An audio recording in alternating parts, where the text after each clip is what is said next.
It is an age of challenges. It is an age of crises.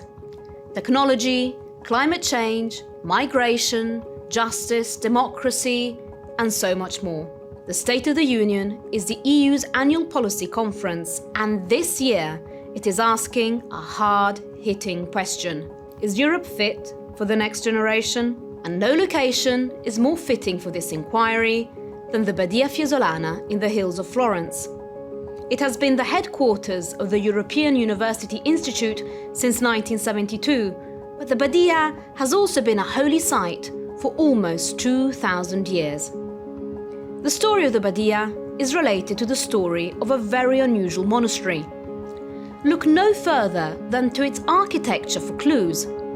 Like many monasteries, it had an inner cloister, which represents the Garden of Eden, complete with a tree of knowledge. However, unlike other monasteries, the cloister is not closed off. Instead, it opens up to a terrace, a loggia, typically found in villas. This balcony, overlooking Florence, sent a clear message by design. The knowledge within these walls must reach the world.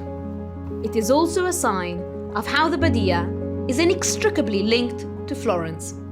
It is here that in the 15th century, a family of bankers, the Medici, rose to power.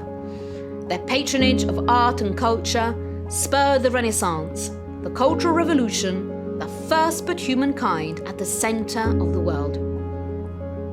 And nothing sums up the spirit of the Renaissance more than this inscription: De victa montis natura, man has conquered the sharp mountain. A way to say that humankind was shaping the landscape according to their own ideas. For Renaissance humanists, this meant striking a respectful balance.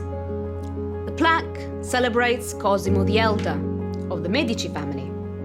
It was Cosimo who turned the Badia Fiesolana into a hub of Neoplatonic culture. Its impressive library fueled the rediscovery of the classics and broke the barrier between secular and religious texts. It attracted scholars from all over the world, much like it does today. And just like our scholars, monks and secular intellectuals would be seen here, walking together and discussing the ideas of their time. With the Habsburg dynasty taking over Tuscany in the 18th century, the influence of the Medici family faded. However, the location's love for knowledge lived on. In the 18th century, the Badia was home to the Academy of the Georgophili, Europe's first institute for the promotion of agronomy as a science, a sign of the revolutions of the time. Once again, the Badia became a symbol of man's dominion over nature. However, its peaceful location did not shield it from controversy. Perched between Florence and Fiesole, the Badia was between two powerful sparring municipalities. And trouble didn't end here. Let's have a look at the refectory, a few feet away from the cloister. This 1629 fresco by Giovanni di San Giovanni shows angels feeding Jesus after his fast in the desert.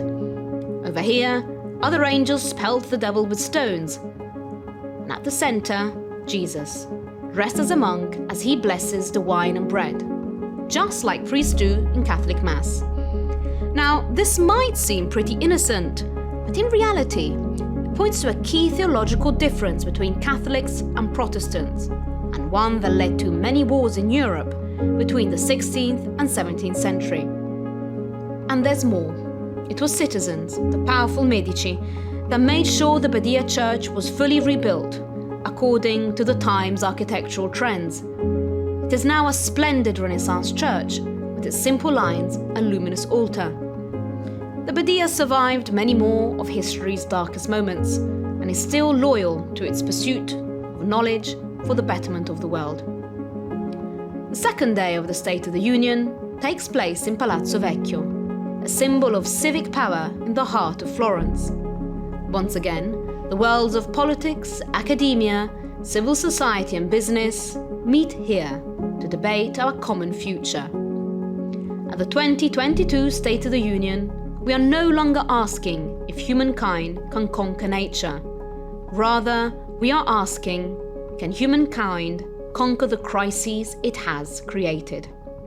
In other words, is Europe fit for the next generation?